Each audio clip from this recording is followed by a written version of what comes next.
ਸਤਨਾਮ ਸ਼੍ਰੀ ਵਾਹਿਗੁਰੂ ਜੀ।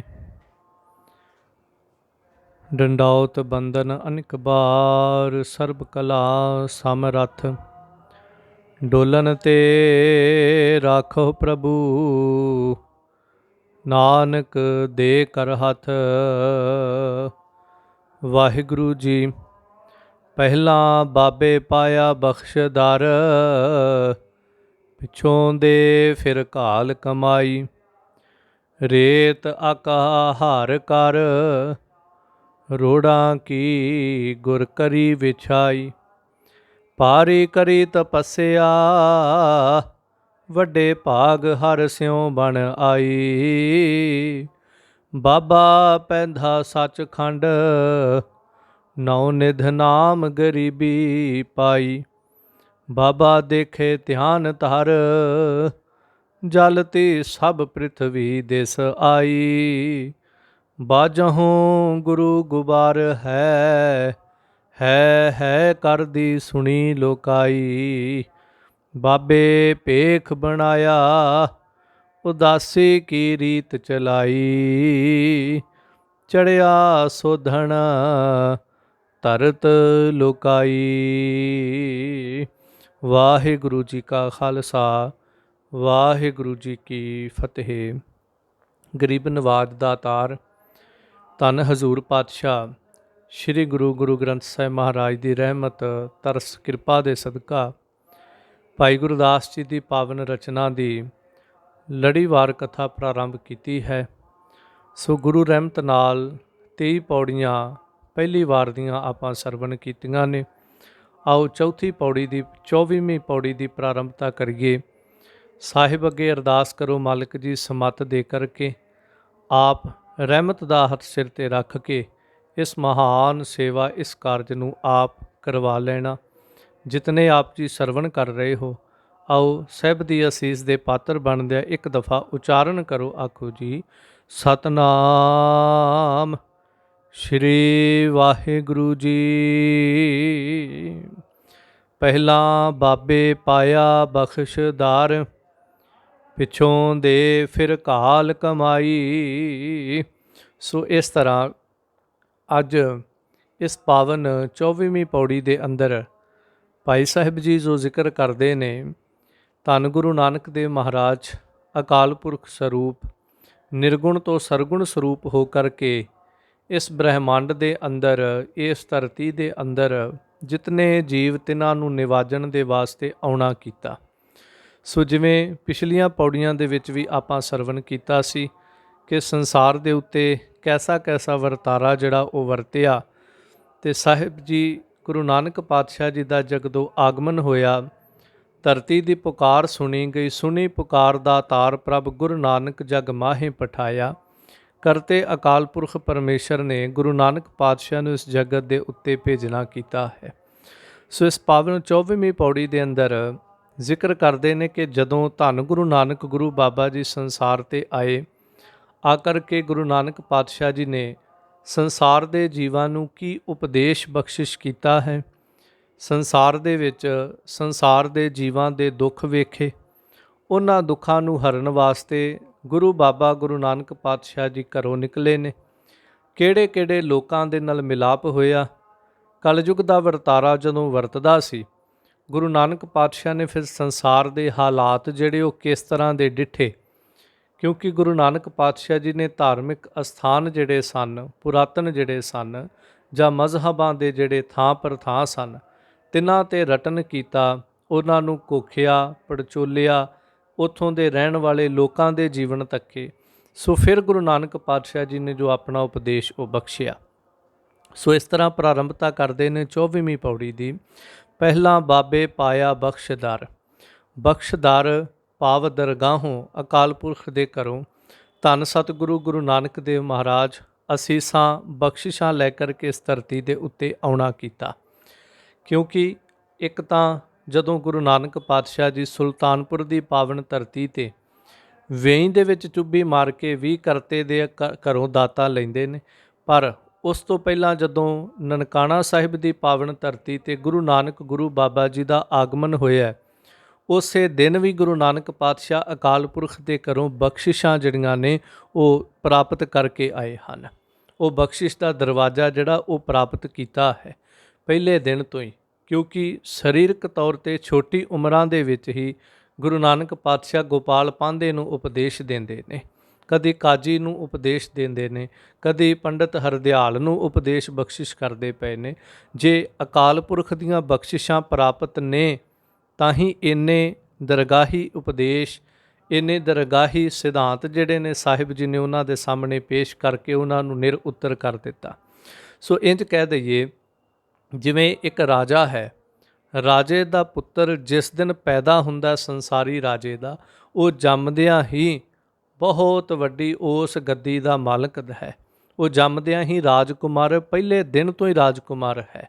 ਇਸੇ ਤਰ੍ਹਾਂ ਗੁਰੂ ਨਾਨਕ ਪਾਤਸ਼ਾਹ 1469 ਨੂੰ ਜਿਸ ਦਿਨ ਅਵਤਾਰ ਧਾਰਨ ਕੀਤਾ, ਗੁਰੂ ਨਾਨਕ ਉਸੇ ਦਿਨ ਤੋਂ ਹੀ ਗੁਰੂ ਹਨ, ਕਿਉਂਕਿ ਗੁਰੂ ਨਾਨਕ ਪਾਤਸ਼ਾਹ ਨੂੰ ਕਦੀ ਗੁਰਤਾ ਗੱਦੀ ਨਹੀਂ ਕਿਸੇ ਵੱਲੋਂ ਦਿੱਤੀ ਗਈ, ਨਾ ਗੁਰੂ ਨਾਨਕ ਬਾਬੇ ਦਾ ਗੁਰਤਾ ਗੱਦੀ ਦਿਵਸ ਮਨਾਇਆ ਜਾਂਦਾ ਕਦੀ। ਸੋ ਇਸ ਲਈ ਭਾਈ ਸਾਹਿਬ ਕਹਿੰਦੇ ਗੁਰੂ ਨਾਨਕ ਨੇ ਅਕਾਲ ਪੁਰਖ ਦੇ ਘਰੋਂ ਪਹਿਲਾਂ ਹੀ ਬਖਸ਼ਿਸ਼ ਜਿਹੜੀ ਹੈ ਉਹਨੂੰ ਪ੍ਰਾਪਤ ਕਰਕੇ ਇਸ ਧਰਤੀ 'ਤੇ ਸਰਗੁਣ ਸਰੂਪ ਧਾਰਨ ਕਰਕੇ ਆਉਣਾ ਕੀਤਾ। ਪਿੱਛੋਂ ਦੇ ਫਿਰ ਘਾਲ ਕਮਾਈ, ਉਸ ਤੋਂ ਬਾਅਦ ਫਿਰ ਸੰਸਾਰ ਦੇ ਵਿੱਚ ਘਾਲ ਕਮਾਈ ਜਿਹੜੀ ਸੀ, ਘਾਲਣਾ ਜਿਹੜੀ ਸੀ, ਮਸ਼ੱਕਤ ਜਿਹੜੀ ਸੀ ਸੰਸਾਰ ਦੇ ਜੀਵਾਂ ਨੂੰ ਉਪਦੇਸ਼ ਦੇ ਕੇ ਧਰਮ ਦੇ ਮਾਰਗ 'ਤੇ ਤੋਰਨਾ, ਇਹ ਮਸ਼ੱਕਤਾਂ ਜਿਹੜੀਆਂ ਸਨ, ਇਹ ਵੱਡੀਆਂ ਘਾਲਣਾ ਜਿਹੜੀਆਂ ਸਨ ਉਸ ਪਰਮਾਤਮਾ ਦੇ ਨਾਲ ਜੋੜਨ ਵਾਲੀਆਂ, ਇਹ ਫਿਰ ਗੁਰੂ ਨਾਨਕ ਪਾਤਸ਼ਾਹ ਨੇ ਕਮਾਈਆਂ ਹਨ। ਜਦੋਂ ਇਹ ਘਾਲਣਾ ਕਮਾਈ ਹੈ, ਕੈਸੇ ਕੈਸੇ ਦੁੱਖਾਂ ਦੇ ਵਿੱਚੋਂ, ਕੈਸੇ ਭਿਆਨਕ ਸਮਿਆਂ ਦੇ ਵਿੱਚੋਂ ਗੁਰੂ ਨਾਨਕ ਬਾਬੇ ਨੂੰ ਗੁਜ਼ਰਨਾ ਪਿਆ, ਤਾਂ ਭਾਈ ਸਾਹਿਬ ਜ਼ਿਕਰ ਕਰਦੇ, ਰੇਤ ਅਕ ਆਹਾਰ ਕਰ ਰੋੜਾਂ ਕੀ ਗੁਰ ਕਰੀ ਵਿਛਾਈ। ਗੁਰੂ ਨਾਨਕ ਪਾਤਸ਼ਾਹ ਜੀ ਨੇ ਰੇਤ ਅਕ ਆਹਾਰ ਕਰ, ਇਹਦਾ ਭਾਵ ਕੀ ਹੈ? ਇਹ ਨਹੀਂ ਕਿ ਗੁਰੂ ਨਾਨਕ ਪਾਤਸ਼ਾਹ ਨੇ ਕਿਤੇ ਰੇਤਾ ਖਾਧੀ ਹੈ, ਕਿਤੇ ਅੱਕ ਜਿਹੜੇ ਸਨ, ਅੱਕਾਂ ਨੂੰ, ਅੱਕਾਂ ਦੀਆਂ ਕਖੜੀਆਂ ਜਿਹੜੀਆਂ ਸਨ ਉਹਨਾਂ ਨੂੰ ਤੋੜ ਕੇ ਭੋਜਨ ਕੀਤਾ। ਭਾਵ ਜਿਸ ਤਰ੍ਹਾਂ ਰੇਤ ਜਿਹੜੀ ਹੈ ਉਹਦੇ 'ਚ ਕੋਈ ਬਹੁਤਾ ਸਵਾਦ ਨਹੀਂ ਹੈ। ਗੁਰੂ ਨਾਨਕ ਪਾਤਸ਼ਾਹ ਜਦੋਂ ਵਿਚਰਦੇ ਨੇ ਆਪਣੀਆਂ ਉਦਾਸੀਆਂ 'ਤੇ, ਕਈ ਦਫਾ ਐਸਾ ਭੋਜਨ ਵੀ ਖਾਣਾ ਪਿਆ ਜਿਸ ਦੇ ਵਿੱਚ ਕੋਈ ਬਹੁਤਾ ਸਵਾਦ ਨਹੀਂ। ਫਿਰ ਅੱਕ ਜਿਵੇਂ ਬਹੁਤ ਕੌੜਾ ਹੈ, ਕਈ ਵਾਰ ਐਸੇ ਭੋਜਨ ਵੀ ਛਕਣੇ ਪਏ ਨੇ ਜਿਨ੍ਹਾਂ ਦੇ ਵਿੱਚ ਕੌੜਤਨ ਹੈ। ਭਾਵ ਕੌੜਤਨ ਦਾ ਭਾਵ ਕੀ ਇੱਥੇ, ਕਿ ਐਸੇ ਭੋਜਨ ਜਿਨ੍ਹਾਂ ਦੇ ਵਿੱਚ ਕੋਈ ਬਹੁਤਾ ਰਸ ਨਹੀਂ ਹੈ। ਤੇ ਕੌੜਤਨ ਕਿਸ ਤਰ੍ਹਾਂ ਦੀ ਹੈ? ਕਿਉਂਕਿ ਜਦੋਂ ਸੰਸਾਰਕ ਤੌਰ 'ਤੇ ਸਵਾਦਿਸ਼ਟ ਭੋਜਨ ਨਾ ਹੋਵੇ ਉਹ ਥੋੜ੍ਹਾ ਕੜਵਾ ਲੱਗਦਾ ਹੈ, ਪਰ ਗੁਰੂ ਨਾਨਕ ਪਾਤਸ਼ਾਹ ਜੀ ਨੇ ਉਹਦੇ ਵਿੱਚ ਵੀ ਰਸ ਪੈਦਾ ਕਰਕੇ ਉਹਨੂੰ ਛਕਿਆ ਹੈ। ਉਹ ਕੈਸਾ ਭੋਜਨ ਸੀ? ਕਿਉਂਕਿ ਸੰਸਾਰ ਦੇ ਜਿਹੜੇ ਆਪਾਂ ਜੀਵ ਹਾਂ, ਸਾਨੂੰ ਜਿਹੜੇ ਆਮ ਸੰਸਾਰ ਦੇ ਵਿੱਚ ਗਲਤ ਤਰੀਕੇ ਨਾਲ ਕੀਤੀ ਹੋਈ ਕਮਾਈ ਦੇ ਭੋਜਨ ਜਿਹੜੇ ਉਹ ਸਵਾਦ ਲੱਗਦੇ ਨੇ, 36 ਪਕਵਾਨ ਜਿਹੜੇ ਨੇ, ਜਦੋਂ 10 ਨੌਹਾਂ ਦੀ ਕਮਾਈ ਕਰਕੇ ਰੁੱਖਾ ਸੁੱਖਾ ਪ੍ਰਸ਼ਾਦਾ ਛਕਾਂਗੇ ਆਪਾਂ ਨੂੰ ਉਹ ਕੌੜਾ ਲੱਗਦਾ ਕਈ ਵਾਰ ਆਮ ਬੰਦਾ, ਕਿਉਂਕਿ ਜਿੰਨੇ ਕਮਾਈ ਕੀਤੀ ਉਹਦੇ ਲਈ ਅੰਮ੍ਰਿਤ ਹੈ। ਕਿਸੇ ਗਰੀਬ ਦੇ ਘਰ ਵਿੱਚ ਜਾ ਕਰਕੇ ਜੇ ਉਹ ਬਿਲਕੁਲ ਸਿੱਧੇ ਪੱਧਰੇ ਜੇ ਪ੍ਰਸ਼ਾਦੇ ਲੂਣ ਚਟਨੀ ਲਾ ਕਰਕੇ ਸਾਡੇ ਹੱਥ 'ਤੇ ਰੱਖ ਦੇ, ਜਿੰਨੀ ਕੁ ਮਿਹਨਤ ਨਾਲ ਉਹਨੇ ਕਮਾਇਆ ਹੈ, ਤੇ ਆਪਾਂ ਹੁਣ ਕਹਿ ਦੇਵਾਂਗੇ ਇਹ ਤਾਂ ਬਿਲਕੁਲ ਜ਼ਹਿਰ ਵਰਗੇ ਨੇ। ਕਿਉਂ? ਕਿਉਂਕਿ ਅਸੀਂ ਸਵਾਦਾਂ ਦੇ ਵਿੱਚ ਗਰਸੇ ਹੋਏ ਜੀਵ ਹਾਂ। ਸੋ ਇਸ ਅਰਥ ਦੇ ਵਿੱਚ ਵੀ ਕਹਿ ਸਕਦੇ ਹਾਂ ਅੱਕ ਆਹਾਰ ਕਰ, ਕਿਉਂਕਿ ਭਾਈ ਲਾਲੋ ਦੇ ਘਰੇ ਜਦੋਂ ਗੁਰੂ ਨਾਨਕ ਪਾਤਸ਼ਾਹ ਜਾਂਦੇ ਨੇ ਤੇ ਉਹਦਾ ਜਿਹੜਾ ਭੋਜਨ ਹੈ ਉਹ 10 ਨੌਹਾਂ ਦੀ ਸੱਚੀ ਸੁੱਚੀ ਕਿਰਤ ਹੈ। ਉਹ ਸੰਸਾਰੀਆਂ ਦੇ ਵਾਸਤੇ ਤੇ ਮਾਫ ਕਰਿਓ ਮੇਰੇ ਸ਼ਬਦ ਨੂੰ, ਸੰਸਾਰੀ ਮਨੁੱਖਾਂ ਵਾਸਤੇ ਤੇ ਉਹ ਇੱਕ ਜ਼ਹਿਰ ਦੇ ਸਮਾਨ ਹੋ ਜਾਏਗਾ। ਕਿਉਂਕਿ ਜਿਹੜੇ ਪੰਡਿਤ ਨੇ, ਜਿਸ ਦਿਨ ਮਲਕ ਭਾਗੋ ਦੇ ਘਰ ਵਿਖੇ ਬ੍ਰਹਮ ਭੋਜ ਹੁੰਦਾ ਹੈ ਤੇ ਉਹ ਵੀ ਇਹੀ ਸ਼ਬਦ ਕਹਿੰਦੇ ਨੇ ਕਿ ਬਾਬਾ ਨਾਨਕ ਉਹ ਸੰਤ ਉਹ ਫਕੀਰ ਇੱਧਰ ਇੰਨੇ ਸਵਾਦਿਸ਼ਟ ਖੀਰ ਪੂੜੇ ਮਾਲ ਪੂੜੇ ਛੱਡ ਕੇ, ਇਹਨਾਂ ਸਵਾਦਿਸ਼ਟ ਭੋਜਨਾਂ ਨੂੰ ਛੱਡ ਕੇ ਤੇ ਉੱਧਰ ਜਾ ਕੇ ਰੁੱਖੇ ਪ੍ਰਸ਼ਾਦੇ ਜਿਹੜੇ ਨੇ ਉਹ ਛਕਦਾ। ਹੁਣ ਉਹਨਾਂ ਦੀ ਨਿਗਾਹ ਦੇ ਵਿੱਚ ਭਾਈ ਲਾਲੋ ਦਾ ਪ੍ਰਸ਼ਾਦਾ ਜਿਹੜਾ ਉਹ ਜ਼ਹਿਰ ਦੀ ਨਿਆਈ ਹੈ, ਕੌੜਾ ਹੈ ਬਿਲਕੁਲ, ਕਿਉਂਕਿ ਉਹ ਰਸਾਂ ਵਿੱਚ ਗਰਸੇ ਨੇ। ਪਰ ਗੁਰੂ ਨਾਨਕ ਪਾਤਸ਼ਾਹ ਜੀ ਨੇ ਉਹ ਆਹਾਰ ਜਿਹੜਾ ਸੀ ਉਹ ਵੀ ਭੋਜਨ ਕੀਤਾ, ਕਿਉਂਕਿ ਦੁਨੀਆ ਉਸ ਸਵਾਦ ਨੂੰ ਨਹੀਂ ਸੀ ਜਾਣਦੀ, ਪਰ ਗੁਰੂ ਨਾਨਕ ਜਾਣਦੇ ਹਨ। ਸੋ ਭਾਈ ਲਾਲੋ ਦੇ ਘਰੇ ਬਹਿ ਕੇ ਕੋਦਰੇ ਦਾ ਪ੍ਰਸ਼ਾਦਾ ਜਿਹੜਾ ਉਹ ਗੁਰੂ ਨਾਨਕ ਪਾਤਸ਼ਾਹ ਜੀ ਨੇ ਛਕਿਆ। ਜਦੋਂ ਭਾਈ ਮਰਦਾਨਾ ਜੀ ਵੀ ਕਹਿੰਦੇ ਸੀ ਪ੍ਰਸ਼ਾਦੇ ਵੱਲ ਦੇਖਿਆ ਤੇ ਗੁਰੂ ਨਾਨਕ ਪਾਤਸ਼ਾਹ ਨੇ ਕਿਹਾ ਸੀ ਭਾਈ ਮਰਦਾਨਿਆ ਛਕ, ਜਦੋਂ ਛਕੇਗਾ ਤੈਨੂੰ ਪਤਾ ਲੱਗੇਗਾ ਇਹਦੇ ਵਿੱਚ ਸਵਾਦ ਕੀ। ਸੋ ਦੁਨਿਆਵੀ ਤੌਰ ਤੇ ਲੋਕਾਂ ਦੀ ਨਿਗਾਹ ਦੇ ਵਿੱਚ ਜਿਹੜਾ ਭੋਜਨ ਅੱਕ ਦੀ ਨਿਆਈ, ਗੁਰੂ ਨਾਨਕ ਪਾਤਸ਼ਾਹ ਨੇ ਉਹਨੂੰ ਰਸ ਦੇ ਨਾਲ, ਉਹਨੂੰ ਸਵਾਦ ਦੇ ਨਾਲ ਚੱਖਿਆ। ਸੋ ਫਿਰ ਇਸ ਤਰ੍ਹਾਂ ਰੋੜਾਂ ਕੀ ਗੁਰ ਕਰੀ ਵਿਛਾਈ, ਰੋੜਾਂ ਦੀ ਵਿਛਾਈ ਕਰਨ ਦਾ ਭਾਵ ਜਿਸ ਤਰ੍ਹਾਂ ਆਪਾਂ ਆਮ ਗੱਦਿਆਂ ਦੇ ਉੱਤੇ ਬੜੇ ਸੁੱਖ ਤਰੀਕੇ ਨਾਲ ਸੌਂਦੇ, ਹੁਣ ਜ਼ਮੀਨਾਂ ਦੇ ਉੱਤੇ ਸੌਣਾ ਹੋਵੇ, ਕੰਡਿਆਲੇ ਰਾਹਾਂ ਦੇ ਉੱਤੇ ਤੁਰਨਾ ਹੋਵੇ, ਹੁਣ ਗੁਰੂ ਨਾਨਕ ਪਾਤਸ਼ਾਹ ਕਿਹੜਾ ਆਪਣੇ ਨਾਲ ਕੋਈ ਗੱਦੇ ਜਾਂ ਕੋਈ ਸੇਜਾਂ ਚੁੱਕ ਕੇ ਰਹਿੰਦੇ ਸਨ। ਇਤਿਹਾਸਕਾਰਾਂ ਨੇ ਲਿਖਿਆ ਸਤਿਗੁਰਾਂ ਦੇ ਕੋਲ ਸਾਧ ਮੁਰਾਦਾ ਜੇ ਇੱਕ ਕੱਪੜਾ ਹੁੰਦਾ ਸੀ, ਜਿੱਥੇ ਰਾਤ ਪੈਣੀ ਕਈ ਦਫਾ ਉਹ ਜ਼ਮੀਨ 'ਤੇ ਵਿਛਾ ਕੇ ਸੌਂ ਜਾਣਾ। ਤੇ ਹੁਣ ਜ਼ਮੀਨ ਜਿਹੜੇ ਆਪ ਜੀ ਵਿਚਰਦੇ ਹੋ, ਤੁਹਾਨੂੰ ਪਤਾ ਹੋਏਗਾ, ਰਾਹਾਂ 'ਤੇ ਤੁਰਨਾ, ਖੇਤਾਂ ਦੇ ਵਿੱਚ ਜਾਂ ਸੜਕਾਂ ਦੇ ਕੰਢਿਆਂ 'ਤੇ, ਜਿਹੜੀ ਅੱਜ ਸੜਕ ਨੇ ਉਦੋਂ ਰਾਹ ਸਨ, ਕੱਚਿਆਂ ਰਾਹਾਂ ਦੇ ਕੰਢਿਆਂ 'ਤੇ ਜਿਹੜੀਆਂ ਜ਼ਮੀਨਾਂ ਨੇ ਉਹ ਕਿੰਨੀਆਂ ਕੁ ਸਾਫ਼ ਨੇ ਕਿਤੇ। ਸੋ ਜਦੋਂ ਉਹਨਾਂ ਦੇ ਉੱਤੇ ਕੱਪੜਾ ਵਿਛਾ ਕੇ ਆਰਾਮ ਕੀਤਾ ਜਾਵੇਗਾ ਤੇ ਥੱਲਿਓਂ ਜੋ ਰੋੜ ਹਨ ਉਹ ਤੇ ਚੁੱਭਣੇ ਹੀ ਹਨ। ਸੋ ਇੱਕ ਇਹ ਵੀ ਅਰਥ। ਦੂਸਰਾ, ਉਹਨਾਂ ਸੇਜਾਂ ਦੇ ਉੱਤੇ ਗੁਰੂ ਨਾਨਕ ਪਾਤਸ਼ਾਹ ਨੇ ਸੌਣਾ ਕੀਤਾ ਜਿਹੜੀਆਂ ਰੋੜਿਆਂ ਦੀ ਨਿਆਈ ਚੁੱਭਦੀਆਂ ਨੇ। ਕੈਸੀਆਂ? ਕਿਉਂਕਿ ਜਦੋਂ ਸੰਸਾਰ ਦੇ ਲੋਕ ਰੋੜਿਆਂ ਵਰਗੇ ਸਖਤ ਬੋਲ ਗੁਰੂ ਨਾਨਕ ਪਾਤਸ਼ਾਹ ਨੂੰ ਬੋਲਦੇ ਨੇ, ਤਾਂ ਮੇਰੇ ਹਜ਼ੂਰ ਦਾਤਾਰ ਪਾਤਸ਼ਾਹ, ਜਿਸ ਤਰ੍ਹਾਂ ਆਪਾਂ ਸਰੀਰਕ ਤੌਰ 'ਤੇ ਜਦੋਂ ਨੀਂਦ ਲੈਂਦੇ ਹਾਂ ਉਹ ਸੁੱਖ ਵਿੱਚ ਪਹੁੰਚ ਜਾਂਦੇ ਜਿੱਥੇ ਸਾਨੂੰ ਸਾਰਾ ਕੁਝ ਨੀਂਦ ਵਿੱਚ ਜਾ ਕੇ ਭੁੱਲ ਜਾਂਦਾ ਹੈ। ਗੁਰੂ ਨਾਨਕ ਪਾਤਸ਼ਾਹ ਇੱਕ ਉਸ ਸਹਿਜ ਅਵਸਥਾ ਵਿੱਚ ਟਿਕੇ ਸਨ ਜਿੱਥੇ ਲੋਕਾਂ ਵੱਲੋਂ ਦਿੱਤੇ ਗਏ ਦੁੱਖ, ਇੱਥੋਂ ਤੱਕ ਲੋਕਾਂ ਨੇ ਭੂਤਨਾ ਬੇਤਾਲਾ ਸ਼ਬਦ ਵੀ ਕਹੇ, ਉਹਨਾਂ ਸ਼ਬਦਾਂ ਦੀ ਵਿਛਾਈ ਕਰਕੇ ਗੁਰੂ ਨਾਨਕ ਪਾਤਸ਼ਾਹ ਉਹਨਾਂ 'ਤੇ ਲੇਟ ਗਏ। ਉਹਨਾਂ ਲੋਕਾਂ ਦੇ ਬੋਲਾਂ ਦੀ, ਰੋੜਿਆਂ ਵਰਗੇ ਸਖਤ ਕਠਨ ਸ਼ਬਦਾਂ ਦੇ ਉਹ ਜਿਹੜੇ ਰੋੜਿਆਂ ਵਰਗੇ ਬੋਲ ਸਨ, ਉਹਨਾਂ ਦੀ ਵਿਛਾਈ ਕਰਕੇ ਗੁਰੂ ਨਾਨਕ ਪਾਤਸ਼ਾਹ ਉਹਦੇ 'ਤੇ ਲੇਟ ਗਏ। ਕਿਸੇ ਨੂੰ ਕੋਈ ਮੰਦੜਾ ਸ਼ਬਦ ਅੱਗੋਂ ਮੇਰੇ ਹਜ਼ੂਰ ਨੇ ਨਹੀਂ ਕਿਹਾ। ਸੋ ਖੈਰ, ਇਸ ਪੰਕਤੀ ਦੇ ਬੇਅੰਤ ਅਰਥ ਹਨ। ਰੇਤ ਅੱਕ ਆਹਾਰ ਕਰ, ਸੋ ਇਸ ਤਰ੍ਹਾਂ ਫਿਰ ਅੱਕ ਆਹਾਰ ਕਰ। ਕਿਤੇ ਭਾਈ ਮਰਦਾਨੇ ਨੇ ਪ੍ਰਤੱਖ ਇਤਿਹਾਸ ਦੇ ਵਿੱਚ ਆਉਂਦਾ, ਪ੍ਰਤੱਖ ਤੌਰ 'ਤੇ ਵੀ ਅੱਕ ਦੀਆਂ ਕਕੜੀਆਂ ਜਿਹੜੀਆਂ ਸੀ ਉਹ ਖਾਧੀਆਂ ਨੇ। ਜਦੋਂ ਜ਼ਿਕਰ ਕੀਤਾ ਮਹਾਰਾਜ ਭੁੱਖ ਲੱਗੀ, ਹਜ਼ੂਰ ਪਾਤਸ਼ਾਹ ਕਹਿੰਦੇ ਆ ਅੱਕ ਦੀਆਂ ਖਖੜੀਆਂ ਜਿਹੜੀਆਂ ਨੇ ਇਹਨਾਂ ਨੂੰ ਤੋੜ ਕੇ ਖਾ ਲਾ। ਬੜੇ ਪਿਆਰ ਨਾਲ ਸ਼ਬਦ ਕਿਹਾ, ਬਾਬਾ ਜੇ ਨਹੀਂ ਵੀ ਮਰਾਂਗਾ ਤਾਂ ਵੀ ਮਰ ਜਾਵਾਂਗਾ। ਸਾਹਿਬ ਨੇ ਕਿਹਾ ਜਿਤਨੀ ਭੁੱਖ ਹੈ ਉਤਨਾ ਛਕ ਲਾ, ਲਾਲਚ ਨਾ ਕਰੀ, ਨਾਲ ਨਾ ਬੰਨੀ। ਸੋ ਖੈਰ ਭਾਈ ਮਰਦਾਨਾ ਜੀ ਨੇ ਛਕਿਆ ਹੈ ਅਤੇ ਉਹ ਬਹੁਤ ਰਸ ਨਾਲ ਭਰੀਆਂ ਸਨ। ਬੇਸ਼ੱਕ ਉਹਨਾਂ ਦੇ ਅੰਦਰ ਰਸ ਭਰ ਗਿਆ, ਪਰ ਬਾਹਰੋਂ ਤੇ ਉਹ ਅੱਕ ਦੀਆਂ ਕਖੜੀਆਂ ਹੀ ਨੇ। ਅੰਦਰ ਉਹਨਾਂ ਦੇ ਰਸ ਭਰ ਗਿਆ, ਅੰਦਰ ਉਹਨਾਂ ਦੇ ਅੰਮ੍ਰਿਤ ਹੈ, ਪਰ ਬਾਹਰੀ ਆਕਾਰ ਤਾਂ ਉਹਨਾਂ ਦਾ ਉਸੇ ਤਰ੍ਹਾਂ। ਸੋ ਇਸ ਤਰ੍ਹਾਂ ਗੁਰੂ ਨਾਨਕ ਪਾਤਸ਼ਾਹ ਜੀ ਨੇ ਜਦੋਂ ਜਗਤ ਜਲੰਦੇ ਨੂੰ ਤਾਰਨ ਦੇ ਵਾਸਤੇ ਇਹ ਮਾਰਗ ਚੁਣਿਆ, ਤਾਂ ਕਈ ਬਿਖੜੇ ਪੈਂਡਿਆਂ ਤੋਂ ਨਿਕਲੇ ਨੇ, ਕਈ ਤਰ੍ਹਾਂ ਦੀਆਂ ਭੁੱਖਾਂ ਤੇਹਾਂ ਨੂੰ ਗੁਰੂ ਨਾਨਕ ਪਾਤਸ਼ਾਹ ਨੇ ਸਹਾਰਿਆ। ਭਾਰੀ ਕਰੀ ਤਪੱਸਿਆ, ਵੱਡੇ ਭਾਗ ਹਰ ਸਿਉ ਬਣ ਆਈ। ਸੋ ਭਾਰੀ ਕਰੀ ਤਪੱਸਿਆ, ਬਹੁਤ ਭਾਰੀ ਤਪੱਸਿਆ ਜਿਹੜੀ ਗੁਰੂ ਨਾਨਕ ਪਾਤਸ਼ਾਹ ਨੇ ਕੀਤੀ ਹੈ, ਜਿਸ ਦੇ ਸਦਕਾ ਉਸ ਹਰੀ ਅਕਾਲ ਪੁਰਖ ਪਰਮੇਸ਼ਰ ਦੇ ਨਾਲ ਵੱਡਿਆਂ ਭਾਗਾਂ ਦੇ ਨਾਲ ਉਹਦੇ ਨਾਲ ਬਣ ਆਈ। ਪਰ ਜੋ ਦੂਸਰੀ ਪੰਕਤੀ ਹੈ ਉਹਦਾ ਜਿਹੜਾ ਅਰਥ ਹੈ, ਇਹ ਗੁਰੂ ਨਾਨਕ ਪਾਤਸ਼ਾਹ ਜੀ ਦੀਆਂ ਉਦਾਸੀਆਂ ਦੇ ਸਫ਼ਰ ਦੀ ਕੇਵਲ ਮੈਂ ਦਲੀਲ ਦਿੱਤੀ ਹੈ, ਪਰ ਇਸ ਪੰਕਤੀ ਦਾ ਅਰਥ ਉਦਾਸੀਆਂ ਤੋਂ ਪਹਿਲਾਂ ਗੁਰੂ ਨਾਨਕ ਪਾਤਸ਼ਾਹ ਜੀ ਦੇ ਨਾਲ ਜੁੜਨਾ ਹੈ। ਇਹਦਾ ਕਾਰਨ ਕੀ ਹੋਏਗਾ? ਕਿਉਂਕਿ ਜੇ ਪਹਿਲਾਂ ਹੀ ਉਦਾਸੀਆਂ ਦਾ ਜ਼ਿਕਰ ਕਰ ਦਈਏ ਤਾਂ ਫਿਰ ਜੋ ਅੱਗੇ ਚੌਥੀ ਪੰਕਤੀ ਦੇ ਵਿੱਚ ਜ਼ਿਕਰ ਆਉਂਦਾ ਉਹ ਇਹਦੇ ਨਾਲ ਸ਼ਾਇਦ ਸੁਮੇਲ ਨਹੀਂ ਖਾ ਪਾਏਗਾ। ਸੋ ਖੈਰ, ਗੁਰੂ ਦੀ ਦਿੱਤੀ ਹੋਈ ਸਮਝ ਦੇ ਨਾਲ ਇੱਥੇ ਮੈਂ ਕੋਈ ਦਾਅਵਾ ਨਹੀਂ ਕਰਦਾਗਾ, ਕਿਉਂਕਿ ਬੇਅੰਤ ਵਿਦਵਾਨਾਂ ਦੇ ਅਰਥ ਜਿਹੜੇ ਉਸੇ ਪ੍ਰਕਾਰ ਹਨ। ਸੋ ਇੱਥੇ ਤੀਸਰੀ ਪੰਕਤੀ 'ਚ ਭਾਈ ਸਾਹਿਬ ਕਹਿੰਦੇ ਜਦੋਂ ਭਾਰੀ ਵੱਡੀ ਤਪੱਸਿਆ ਕੀਤੀ, ਉਸ ਕਰਤਾ ਅਕਾਲ ਪੁਰਖ ਪਰਮੇਸ਼ਰ ਦੇ ਨਾਲ ਬਣ ਆਈ।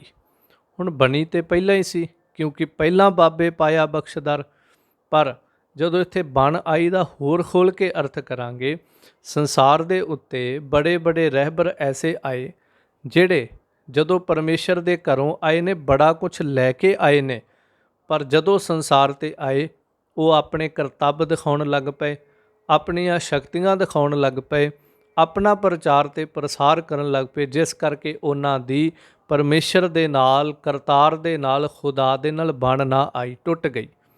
ਆਏ ਸਨ ਉੱਥੋਂ ਬਖਸ਼ਿਸ਼ਾਂ ਲੈ ਕੇ, ਪਰ ਵਾਪਸ ਉਹਦੇ ਨਾਲ ਜੁੜ ਨਾ ਸਕੇ।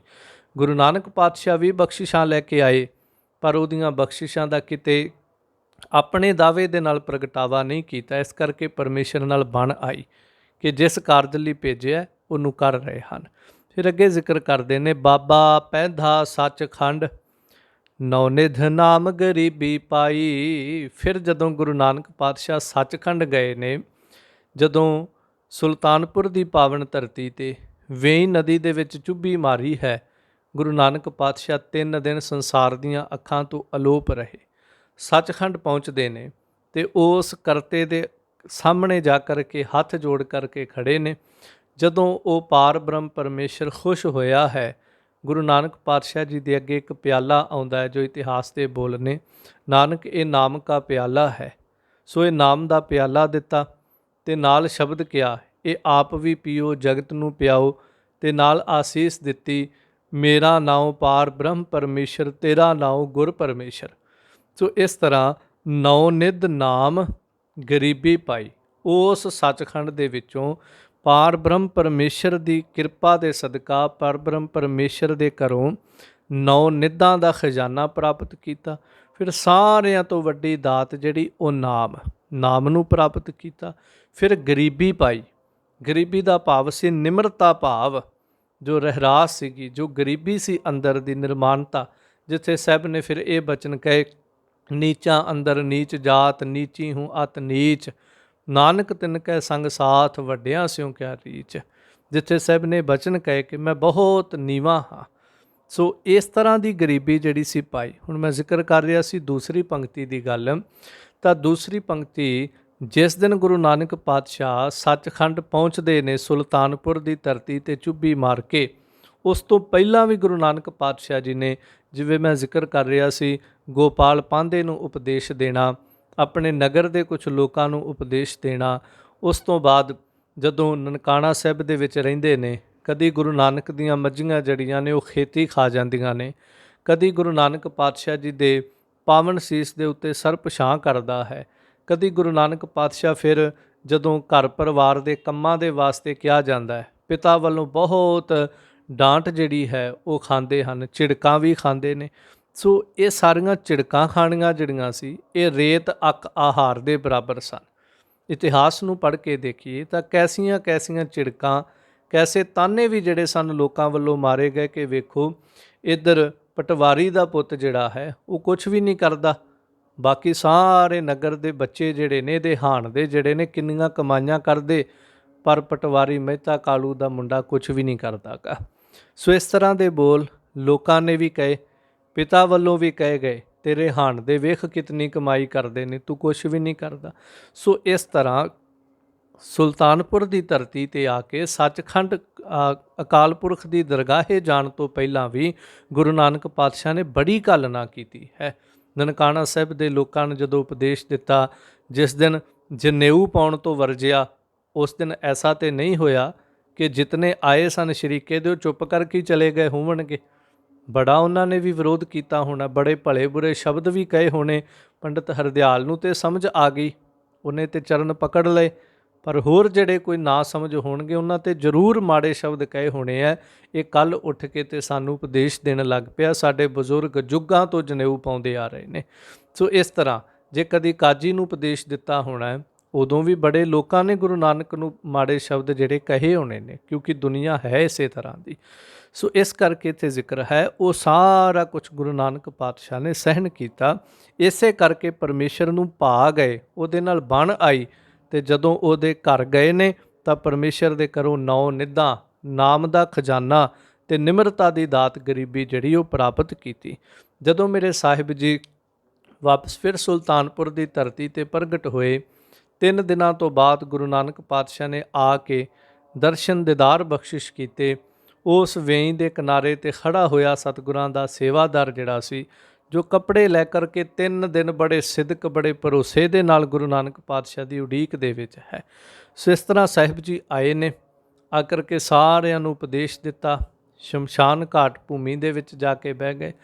ਕੁਛ ਦਿਨ ਜਦੋਂ ਬਤੀਤ ਹੁੰਦੇ ਨੇ, ਫਿਰ ਭਾਈ ਸਾਹਿਬ ਜ਼ਿਕਰ ਕਰਦੇ, ਬਾਬਾ ਦੇਖੈ ਧਿਆਨ ਧਰ, ਜਲਤੀ ਸਭ ਪ੍ਰਿਥਵੀ ਦਿਸ ਆਈ। ਬਾਬਾ ਗੁਰੂ ਨਾਨਕ ਪਾਤਸ਼ਾਹ ਨੇ ਧਿਆਨ ਧਰ ਕੇ ਵੇਖਿਆ, ਸਾਰੀ ਪ੍ਰਿਥਵੀ, ਸਾਰੀ ਸ੍ਰਿਸ਼ਟੀ ਜਿਹੜੀ ਉਹ ਜਲ ਦੀ ਨਜ਼ਰ ਆਈ ਹੈ। ਸਾਰੀ ਕਾਇਨਾਤ ਜਿਹੜੀ ਵਾਸ਼ਨਾ, ਤ੍ਰਿਸ਼ਨਾ, ਈਰਖਾ, ਵਿਸ਼ਿਆਂ, ਇਹ ਸਾਰੀਆਂ ਅੱਗਾਂ ਦੇ ਵਿੱਚ ਲੋਕ ਜਿਹੜੇ ਇਹ ਸੜਦੇ ਪਏ ਹਨ। ਬਾਝਹੁ ਗੁਰੂ ਗੁਬਾਰ ਹੈ ਕਰਦੀ ਸੁਣੀ ਲੋਕਾਈ। ਗੁਰੂ ਨਾਨਕ ਪਾਤਸ਼ਾਹ ਨੇ ਨੇਤਰ ਬੰਦ ਕਰਕੇ ਕੀ ਸੁਣਿਆ? ਹੈ ਕਰਦੀ ਸੁਣੀ ਲੋਕਾਈ। ਸਾਰੀ ਲੋਕਾਈ ਜਿਹੜੀ ਹੈ ਉਹ ਸਾਰੇ ਪਾਸੇ ਹਾਏ ਹਾਏ ਕਰਦੀ ਪਈ ਹੈ। ਕਿਉਂ ਕਰਦੀ? ਉਹਦਾ ਅਗਲੀਆਂ ਪੌੜੀਆਂ 'ਚ ਜ਼ਿਕਰ ਆਏਗਾ। ਕਾਜੀ ਹੋਏ ਰਿਸ਼ਵਤੀ, ਵੱਡੀ ਲੈ ਕੇ ਹੱਕ ਗਵਾਈ। ਲੋਕ ਪੁਕਾਰਾਂ ਕਰਦੇ ਪਏ ਸਨ, ਰੋਂਦੇ ਵਿਲਕਦੇ ਪਏ ਸਨ। ਫਿਰ ਦੂਜਾ ਕਾਰਨ, ਬਾਝੋਂ ਗੁਰੂ ਗੋਬਾਰ ਹੈ। ਗੁਰੂ ਤੋਂ ਬਿਨਾਂ ਅਗਿਆਨਤਾ ਦਾ ਹਨੇਰਾ ਹੀ ਹਨੇਰਾ ਸਾਰੇ ਪਾਸੇ ਪਸਰਿਆ ਪਿਆ ਹੈ। ਕਿਉਂਕਿ ਜਦੋਂ ਪਿਛਲੀਆਂ ਪੌੜੀਆਂ 'ਚ ਆਪਾਂ ਸਰਵਣ ਕੀਤਾ ਹੈ, ਤੀਰਥਾਂ ਦੇ ਉੱਤੇ ਰਹਿਣ ਵਾਲੇ ਲੋਕ, ਵੇਦਾਂ ਸ਼ਾਸਤਰਾਂ ਧਰਮ ਗ੍ਰੰਥਾਂ ਨੂੰ ਪੜ੍ਹਨ ਵਾਲੇ ਲੋਕ ਜਿਹੜੇ ਨੇ, ਤਿਨਾਂ ਦੇ ਅੰਦਰ ਕੀ ਕੁਛ ਵਰਤਦਾ ਹੈ? ਆਡੰਬਰ, ਪਾਖੰਡ ਚੱਲਦਾ ਹੈ। ਤਾਂ ਸਾਰੀ ਲੋਕਾਈ ਗੁਰੂ ਤੋਂ ਸਖਣੀ ਹੋਣ ਕਰਕੇ ਅਗਿਆਨਤਾ ਦੇ ਅੰਧਕਾਰ ਹਨੇਰੇ ਦੇ ਵਿੱਚ ਤੁਰੀ ਫਿਰਦੀ ਹੈ। ਇਸੇ ਕਰਕੇ ਦੁਖੀ ਹੋ ਕਰਕੇ ਹਾਏ ਹਾਏ ਕਰਦੇ ਨੇ। ਕੁਝ ਸਮੇਂ ਦੇ ਲੋਕ, ਰਾਜੇ, ਸਮੇਂ ਦੇ ਕਾਜੀ ਜਾਂ ਬਲਸ਼ਾਲੀ ਲੋਕ ਜਿਹੜੇ ਸਨ, ਉਹਨਾਂ ਵੱਲੋਂ ਦੁੱਖ ਲੈ ਕਰਕੇ ਵੀ ਲੋਕਾਈ ਹਾਏ ਹਾਏ ਕਰਦੀ ਹੈ। ਫਿਰ ਗੁਰੂ ਨਾਨਕ ਪਾਤਸ਼ਾਹ ਨੇ ਜਗਤ ਜੁਲੰਦੇ ਦੇ ਉਧਾਰ ਹਿਤ ਸਾਹਿਬ ਨੇ ਫਿਰ ਜਿਹੜਾ ਰਾਹ ਚੁਣਿਆ। ਜਦੋਂ ਦੇਖਿਆ ਸੰਸਾਰ ਤੜਫਦਾ ਹੈ, ਹੁਣ ਗੁਰੂ ਨਾਨਕ ਪਾਤਸ਼ਾਹ ਨੇ ਸਾਰੇ ਪਰਿਵਾਰ ਨਾਲ ਸਲਾਹ ਕਰਕੇ, ਬੇਸ਼ੱਕ ਸਤਿਗੁਰਾਂ ਦੇ ਮਹਿਲ, ਗੁਰੂ ਕੇ ਪਿਆਰੇ ਮਾਤਾ ਸੁਲੱਖਣੀ ਜੀ, ਗੁਰੂ ਨਾਨਕ ਪਾਤਸ਼ਾਹ ਦੇ ਮਹਿਲ ਨੇ ਸਾਡੇ ਸਤਿਕਾਰਯੋਗ ਮਾਤਾ ਸੁਲੱਖਣੀ ਜੀ, ਤਿੰਨਾਂ ਨੇ ਵੀ ਰੋਕਿਆ ਹੈ। ਬੜਿਆਂ ਨੇ ਪਰਿਵਾਰ ਦੇ ਜੀਆਂ ਨੇ ਵਾਸਤਾ ਪਾਇਆ ਕਿ ਨਾ ਜਾਓ, ਪਰ ਗੁਰੂ ਨਾਨਕ ਪਾਤਸ਼ਾਹ ਨੇ ਕਿਹਾ ਨਹੀਂ, ਤੁਰੇ ਤੋਂ ਬਿਨਾਂ ਇਹ ਕਾਰਜ ਹੱਲ ਹੋ ਹੀ ਨਹੀਂ ਸਕੇਗਾ, ਸੰਪੂਰਨਤਾ ਨਹੀਂ ਹੋਏਗੀ ਇਸ ਕਾਰਜ ਨੂੰ। ਸੋ ਬਾਬਾ ਗੁਰੂ ਨਾਨਕ ਪਾਤਸ਼ਾਹ ਤੁਰੇ ਤੇ ਤੁਰਨ ਲੱਗਿਆ ਕੀ ਕੀਤਾ? ਬਾਬੇ ਭੇਖ ਬਣਾਇਆ, ਉਦਾਸੀ ਕੀ ਰੀਤ ਚਲਾਈ। ਫਿਰ ਬਾਬੇ ਗੁਰੂ ਨਾਨਕ ਪਾਤਸ਼ਾਹ ਜੀ ਨੇ ਇਹ ਭੇਖ ਬਣਾਇਆ ਹੈ। ਕਿਸ ਤਰ੍ਹਾਂ ਦਾ ਭੇਖ? ਜੋ ਉਸ ਵਕਤ ਸੰਸਾਰ ਦੇ ਵਿੱਚ ਪ੍ਰਚਲਿਤ ਸੀ। ਕਿਉਂਕਿ ਜਦੋਂ ਵੀ ਗੁਰੂ ਨਾਨਕ ਪਾਤਸ਼ਾਹ ਤੁਰੇ ਨੇ ਤਾਂ ਦੇਖੋ, ਜੇ ਮੱਕੇ ਨੂੰ ਗਏ ਤੇ ਹਾਜੀਆਂ ਵਾਲਾ ਭੇਖ ਬਣਾਇਆ ਹੈ। ਉਸ ਤੋਂ ਪਹਿਲਾਂ ਇਹ ਭੇਖ ਜੇ ਨਹੀਂ ਧਾਰਨ ਕਰਦੇ, ਉਹਨਾਂ ਲੋਕਾਂ ਦੇ ਵਿੱਚ ਜਾ ਕੇ ਆਪਣੀ ਗੱਲ ਉਹ ਰੱਖਣੀ ਮੁਸ਼ਕਿਲ ਸੀ। ਇਸ ਲਈ ਧੰਨ ਸਤਿਗੁਰੂ ਗੁਰੂ ਨਾਨਕ ਬਾਬੇ ਨੇ ਭੇਖ ਬਣਾਇਆ ਹੈ ਇਸ ਤਰ੍ਹਾਂ। ਤੇ ਕੀ ਕੀਤਾ? ਉਦਾਸੀ ਕੀ ਰੀਤ ਚਲਾਈ। ਉਦਾਸੀ ਦਾ ਭਾਵ ਸੀ ਸੰਸਾਰ ਤੋਂ ਉਦਾਸ ਰਹਿਣ ਵਾਲੀ ਰੀਤ। ਉਹ ਉਦਾਸੀ ਨਹੀਂ ਸੀ ਜਿਹੜੇ ਘਰ-ਬਾਰ ਛੱਡ ਕੇ ਤੁਰ ਗਏ। ਸੰਸਾਰ ਦੇ ਵਿੱਚ ਰਹਿੰਦਿਆਂ ਗ੍ਰਸਤੀ ਰਹੋ, ਗ੍ਰਸਤੀ ਰਹਿ ਕੇ ਉਦਾਸੀ ਧਾਰਨ ਕਰੋ, ਵੈਰਾਗ ਤਿਆਗ ਰਵੇ ਤੁਹਾਡੇ ਅੰਦਰ। ਤੁਹਾਡੇ ਅੰਦਰ ਸੰਸਾਰ ਦੀ ਨਾਸ਼ਵਾਨਤਾ ਜਿਹੜੀ ਇਹ ਘਰ ਕਰੇ ਕਿ ਜੋ ਦਿਸੈ ਸੋ ਸਗਲ ਮਿਥਿਆ, ਸਾਰਾ ਕੁਝ ਜਿਹੜਾ ਇਹ ਮਿਥਿਆ। ਸੋ ਗੁਰੂ ਨਾਨਕ ਪਾਤਸ਼ਾਹ ਨੇ ਇਹ ਰੀਤੀ ਜਿਹੜੀ ਸੀ ਧਰਮ ਦੀ ਸੰਸਾਰ ਦੇ ਲੋਕਾਂ 'ਚ ਚਲਾਈ। ਚੜਿਆ ਸੋਧਣ ਧਰਤ ਲੋਕਾਈ। ਇਸ ਤਰ੍ਹਾਂ ਧੰਨ ਸਤਿਗੁਰੂ ਗੁਰੂ ਨਾਨਕ ਦੇਵ ਬਾਬਾ ਸਾਹਿਬ ਸਤਿਗੁਰੂ ਜੀ ਹੁਣ ਧਰਤੀ ਨੂੰ, ਲੋਕਾਈ ਨੂੰ, ਲੋਕਾਈ ਦੇ ਲੋਕਾਂ ਨੂੰ ਸੋਧਣ ਦੇ ਵਾਸਤੇ ਚੜ੍ਹਾਈ ਕਰ ਦਿੱਤੀ ਹੈ। ਸੋਧਣ ਦਾ ਅਰਥ ਹੁੰਦਾ ਹੈ ਇੱਕ, ਜਿਸ ਤਰ੍ਹਾਂ ਅਸੀਂ ਕੋਈ ਬਰਤਨ ਮੈਲਾ ਹੋਵੇ, ਨਿਹੰਗ ਸਿੰਘਾਂ ਦੇ ਬੋਲਿਆਂ ਵਿੱਚ ਕਿਹਾ ਜਾਂਦਾ, ਇਸ ਭਾਂਡੇ, ਇਸ ਬਰਤਨ ਨੂੰ, ਇਸ ਬਾਟੇ ਨੂੰ ਸੋਧ ਦਿਓ, ਚੰਗੀ ਤਰ੍ਹਾਂ ਸਾਫ਼ ਕਰਨਾ। ਕਈ ਦਫਾ ਕਿਸੇ ਨੂੰ ਥੋੜ੍ਹੀ ਸਜ਼ਾ ਦੇਣੀ ਹੋਵੇ, ਕਹਿੰਦੇ ਇਹਦਾ ਸੋਧਾ ਲਾ ਦਿਓ। ਸੋ ਇਸ ਤਰ੍ਹਾਂ ਗੁਰੂ ਨਾਨਕ ਪਾਤਸ਼ਾਹ ਵੀ ਲੋਕਾਈ ਨੂੰ ਸੋਧਣ ਵਾਸਤੇ ਤੁਰੇ ਨੇ, ਕਿਉਂਕਿ ਇਹ ਸੋਧਣੀ ਪੈਣੀ ਸੀ। ਧਰਮ ਸਥਾਨਾਂ 'ਤੇ ਬੈਠੇ ਹੋਏ ਕਾਜੀ ਰਿਸ਼ਵਤੀ ਹੋਏ ਗਏ, ਉਹਨਾਂ ਨੂੰ ਸੋਧਾ ਲਾਇਆ। ਪਰ ਇਹ ਨਹੀਂ ਕਿ ਗੁਰੂ ਨਾਨਕ ਪਾਤਸ਼ਾਹ ਨੇ ਕੋਈ ਡੰਡਾ ਹਥਿਆਰ ਚੁੱਕ ਕੇ ਉਹਨਾਂ ਦੇ ਮਾਰਿਆ। ਬਸ ਸ਼ਬਦਾਂ ਦੇ ਬਾਣ ਐਸੇ ਚਲਾਏ ਨੇ, ਜਾਂ ਕਹਿ ਲਓ ਸ਼ਬਦਾਂ ਦੀ ਮਾਰ ਐਸੀ ਮਾਰੀ ਹੈ ਕਿ ਉਹਨਾਂ ਲੋਕਾਂ ਨੂੰ ਅਕਲ ਆ ਗਈ ਹੈ, ਸੋਧਾ ਲੱਗ ਗਿਆ ਉਹਨਾਂ ਨੂੰ। ਸੁਧਰ ਗਏ ਉਹ ਲੋਕ ਜਿਹੜੇ ਕਦੇ ਹਰਿਦੁਆਰ ਸੂਰਜ ਨੂੰ ਪਾਣੀ ਸੁੱਟਦੇ ਪਏ ਸੀ, ਸੁਧਰ ਗਏ ਉਹ ਲੋਕ। ਸੋ ਸਮੇਂ ਨਾਲ ਆਪਾਂ ਜ਼ਿਕਰ ਕਰਦੇ ਚੱਲਾਂਗੇ। ਗੁਰੂ ਨਾਨਕ ਪਾਤਸ਼ਾਹ ਜੀ ਚੜ੍ਹਿਆ ਸੋਧਣ ਧਰਤ ਲੋਕਾਈ। ਇਸ ਤਰ੍ਹਾਂ ਸਾਰੀ ਲੋਕਾਈ ਨੂੰ ਸੋਧਣ ਵਾਸਤੇ, ਸਾਰੀ ਧਰਤੀ ਦੇ ਜੀਵ ਜਿਹੜੇ ਨੇ ਉਹਨਾਂ ਨੂੰ ਸੁੱਖ ਦੇਣ ਵਾਸਤੇ ਧੰਨ ਸਤਿਗੁਰੂ ਗੁਰੂ ਨਾਨਕ ਬਾਬਾ ਜੀ ਚੱਲ ਪਏ ਹਨ। ਸੋ ਭਾਵ ਇਹ ਇਸ ਪੌੜੀ ਦੇ ਅੰਦਰ ਕਿ ਗੁਰੂ ਨਾਨਕ ਪਾਤਸ਼ਾਹ ਨੇ ਉਸ ਵਾਹਿਗੁਰੂ ਦੇ ਪਿਆਰੇ ਸਨ ਇਸ ਕਰਕੇ ਪਹਿਲੇ ਦਿਨੋਂ ਹੀ ਗੁਰੂ ਨਾਨਕ ਪਾਤਸ਼ਾਹ ਨੇ ਬਹੁਤ ਬਖਸ਼ਿਸ਼ਾਂ ਲਈਆਂ। ਜਿਵੇਂ ਅੱਜ ਦੇ ਸਾਧੂ ਪਹਿਲਾਂ ਕਮਾਈਆਂ ਕਰਦੇ ਨੇ, ਤਪੱਸਿਆ ਕਰਦੇ ਨੇ, ਮਿਹਨਤਾਂ ਕਰਦੇ ਨੇ, ਫਿਰ ਜਾ ਕੇ ਉਹਨਾਂ ਦੀ ਝੋਲੀ 'ਚ ਕੋਈ ਰਿੱਧੀ ਸਿੱਧੀ ਪੈਂਦੀ ਹੈ। ਪਰ ਜਿਵੇਂ ਰਾਜੇ ਦਾ ਯੁਵਰਾਜ ਪਹਿਲੇ ਦਿਨ ਤੋਂ ਹੀ ਪਦਵੀ ਦਾ ਮਾਲਕ ਹੈ, ਇੰਝ ਗੁਰੂ ਨਾਨਕ ਪਾਤਸ਼ਾਹ ਉਸ ਮਹਾਨ ਰਾਜੇ ਅਕਾਲ ਪੁਰਖ ਦੇ ਪੁੱਤਰ ਨੇ, ਯੁਵਰਾਜ ਨੇ, ਪਹਿਲੇ ਦਿਨ ਤੋਂ ਇਸ ਪਦਵੀਆਂ ਦੇ ਮਾਲਕ ਹਨ। ਸੋ ਇਸ ਤਰ੍ਹਾਂ ਸਾਹਿਬ ਜੀ ਨੇ ਰਸ ਕਸ ਦੇ ਤਿਆਗ ਤੇ ਦੁੱਖ ਸੁੱਖ ਜਿਹੜਾ ਇਹਨੂੰ ਸਮ ਕਰਕੇ ਜਾਣਿਆ ਹੈ। ਇਹ ਰੇਤ ਅੱਕ ਆਹਾਰ ਕਰਦਿਆਂ ਹੋਇਆ ਫਿਰ ਗੁਰੂ ਨਾਨਕ ਪਾਤਸ਼ਾਹ ਜੀ ਨੇ ਬਹੁਤ ਜ਼ਿਆਦਾ ਸੰਸਾਰਕ ਤੌਰ 'ਤੇ ਸਰੀਰ ਨੂੰ ਮਿਲੇ ਹੋਏ ਦੁੱਖ ਕਸ਼ਟਾਂ ਨੂੰ ਸਹਾਰ ਕੇ, ਕਿਉਂਕਿ ਗੁਰੂ ਨਾਨਕ ਪਾਤਸ਼ਾਹ ਦੇ ਰਾਹ ਦੇ ਵਿੱਚ ਬੜੀਆਂ ਰੁਕਾਵਟਾਂ, ਬੜੇ ਕਲੇਸ਼, ਬੜੀਆਂ ਅਜਮਾਇਸ਼ਾਂ ਜਿਹੜੀਆਂ ਸਨ ਗੁਰੂ ਨਾਨਕ ਦੀਆਂ ਹੋਈਆਂ ਨੇ। ਕਿਉਂਕਿ ਜਦੋਂ ਸੰਗਲਾਦੀਪ ਦਾ ਰਾਜਾ ਵੀ ਕਦੀ ਆਪਣੀਆਂ ਦਾਸੀਆਂ ਨੂੰ ਭੇਜ ਕੇ ਗੁਰੂ ਨਾਨਕ ਦੀ ਅਜਮਾਇਸ਼ ਕਰਦਾ ਹੈ। ਸੋ ਇਸ ਤਰ੍ਹਾਂ ਬੜੀਆਂ ਅਜਮਾਇਸ਼ਾਂ ਵੀ ਕੀਤੀਆਂ ਨੇ। ਤਾਂ ਇਹ ਸਾਰਾ ਕੁਝ ਜਿਹੜਾ ਸੀ ਕਰੋੜਿਆਂ ਦੀ ਸੇਜ ਤੇ ਸੌਣ ਦੇ ਬਰਾਬਰ ਸੀ।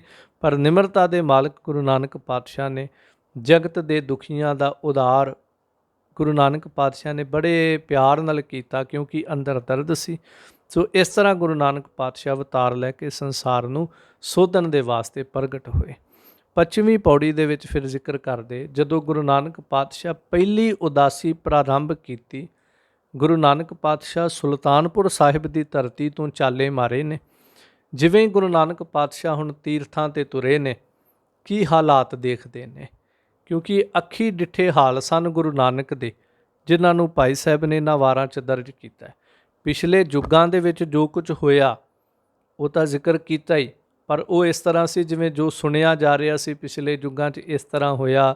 ਲੋਕਾਂ ਨੂੰ ਜੋ ਦੇਖਦੇ ਸੀ, ਜੋ ਲਕੀਰ ਦੇ ਫਕੀਰ ਬਣੇ ਹੋਏ ਲੋਕ ਸਨ, ਉਹਨਾਂ ਨੂੰ ਦੇਖ ਕੇ ਮਹਿਸੂਸ ਹੋਇਆ। ਪਰ ਗੁਰੂ ਨਾਨਕ ਪਾਤਸ਼ਾਹ ਨੇ ਵਿਚਰ ਕੇ ਜੋ ਪ੍ਰਤੱਖ ਦੇਖਿਆ ਕਿ ਲੋਕਾਈ 'ਤੇ ਕੀ ਹੁੰਦਾ ਹੈ, ਉਹਦਾ ਜ਼ਿਕਰ ਕਰਦੇ ਗੁਰੂ ਨਾਨਕ ਪਾਤਸ਼ਾਹ ਤੁਰੇ। ਬਾਬਾ ਆਇਆ ਤੀਰਥ ਹੈ, ਤੀਰਥ ਪੁਰਬ ਸਭੇ ਫਿਰ ਦੇਖੈ। ਗੁਰੂ ਨਾਨਕ ਪਾਤਸ਼ਾਹ ਤੀਰਥਾਂ 'ਤੇ ਗਏ। ਕੀ ਕੀਤਾ? ਤੀਰਥਾਂ ਨੂੰ ਵੇਖਿਆ, ਤੀਰਥਾਂ 'ਤੇ ਲੱਗੇ ਹੋਏ ਪੁਰਬ, ਕਦੀ ਕੁੰਭ ਮੇਲਾ ਜਾਂ ਹੋਰ ਵੱਡੇ ਵੱਡੇ ਤੀਰਥ, ਕਦੀ ਕੋਈ ਮੱਸਿਆ ਦੇ ਇਸ਼ਨਾਨ ਆ ਗਏ, ਕਦੀ ਕੋਈ ਹੋਰ ਵੱਡੇ ਤੀਰਥ ਇਸ਼ਨਾਨ ਆ ਗਏ। ਸੋ ਇਸ ਤਰ੍ਹਾਂ ਗੰਗਾ ਦੁਸ਼ਹਿਰਾ ਆ ਗਿਆ।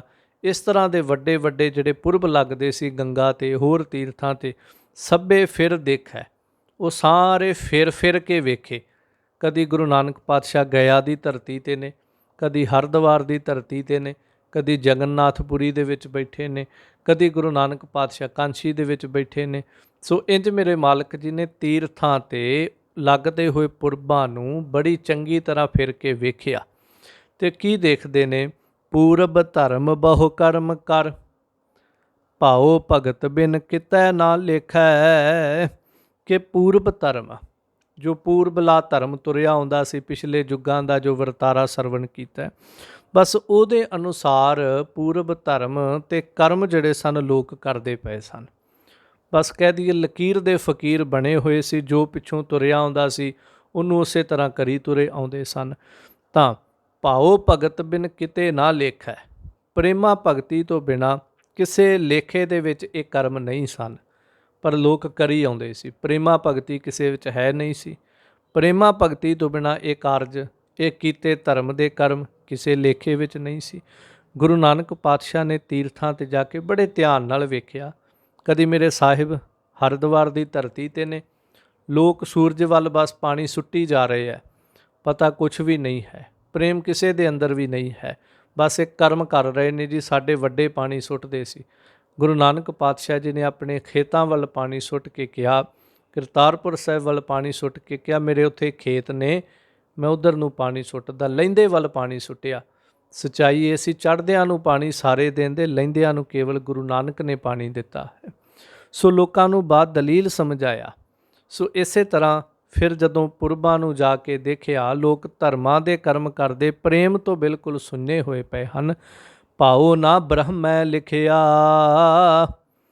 ਚਾਰ ਵੇਦ ਸਿਮਰਤ ਪੜ੍ਹ ਪੇਖੈ। ਗੁਰੂ ਨਾਨਕ ਪਾਤਸ਼ਾਹ ਜੀ ਨੇ ਦੇਖਿਆ, ਪੜ੍ਹਿਆ। ਕੀ ਪੜ੍ਹਿਆ?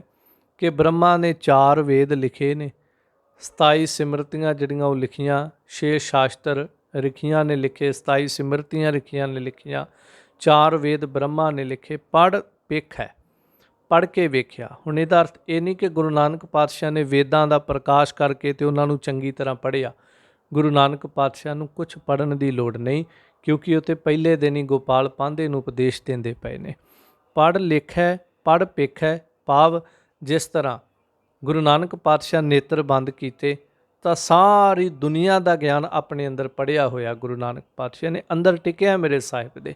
ਬਸ ਇੰਝ ਕਹਿ ਲਓ ਜਿਵੇਂ ਇੱਕ ਵਾਰ ਜੋ ਸਾਡੇ ਜ਼ਿਹਨ ਦੇ ਵਿੱਚ ਹੁੰਦਾ ਹੈ, ਸੰਸਾਰਕ ਉਦਾਹਰਣ ਕਵਾਂ, ਜੋ ਕੁਝ ਅਸੀਂ ਯਾਦ ਕੀਤਾ ਹੁੰਦਾ ਹੈ, ਕਈ ਦਫਾ ਥੋੜ੍ਹਾ ਜਿਹਾ ਖਿਆਲ ਕਰਕੇ, ਸਿਮਰਤੀ ਕਰਕੇ ਉਹ ਚੀਜ਼ ਯਾਦ ਆ ਜਾਂਦੀ ਹੈ। ਇੰਝ ਗੁਰੂ ਨਾਨਕ ਪਾਤਸ਼ਾਹ ਦੇ ਅੰਦਰ ਸਾਰਾ ਗਿਆਨ ਹੈ, ਸਾਰਾ ਕੁਝ ਸਾਹਿਬ ਜੀ ਨੇ ਪੜ੍ਹਿਆ, ਧੁਰ ਦਰਗਾਹ ਤੋਂ ਸਭ ਕੁਝ ਜਾਣਿਆ ਹੈ। ਇਸ ਕਰਕੇ ਪਿੱਖ ਹੈ। ਜਦੋਂ ਧਿਆਨ ਨਾਲ ਵੇਖਿਆ ਕੀ ਹੈ ਕਿ ਬ੍ਰਹਮਾ ਨੇ ਵੇਦ ਰਚ ਦਿੱਤੇ ਨੇ, ਰਿਸ਼ੀਆਂ ਨੇ ਸਿਮਰਤੀਆਂ ਸ਼ਾਸਤਰ ਲਿਖ ਦਿੱਤੇ, ਪਰ ਭਾਉ ਨਾ ਬ੍ਰਹਮਾ ਲਿਖਿਆ।